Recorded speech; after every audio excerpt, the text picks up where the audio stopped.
విశిష్ట రీతిలో గానం చేశారు. 25వ అధ్యాయంలో అహ్మద్ నగరు నివాసి దాము అన్నా కాసార్ దూది మరియు బియ్యంతో గొప్ప వ్యాపారం చేయాలని ఉబలాట పడతారు. ఆ వ్యాపారం నష్టకారకమని బాబా తెలియకపోవడంతో మురియు మామిడి పళ్ళను సేవిస్తే సంతాన ప్రాప్తి అని జ్ఞాన భాస్కరులైన సాయిబాబా అతనికి చెప్పారు. 26వ అధ్యాయంలో ఒక సాధువు అనుగ్రహాన్ని పొందిన పంతు అన్న ఒక భక్తుని బాబా ఆ విషయాన్ని గుర్తు చేసి అతని ఆనందాన్ని కలగజేయటం. హరిశ్చంద్ర పితాలే పుత్రుడు అపస్మార జబ్బు బాబా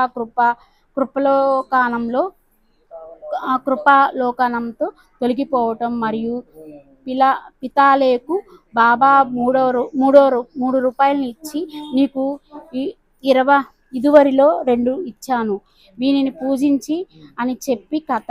27వ అధ్యాయంలో కాకా మహాజని బాబా చేతికి ఏకనాథ భగవత గ్రంథాన్ని ఇచ్చి వారి ప్రసాదంగా మరలా దానిని తీసుకోవాలని మనసు పడగా బాబా దాన్ని మాధవరావుకు ఇవ్వటం.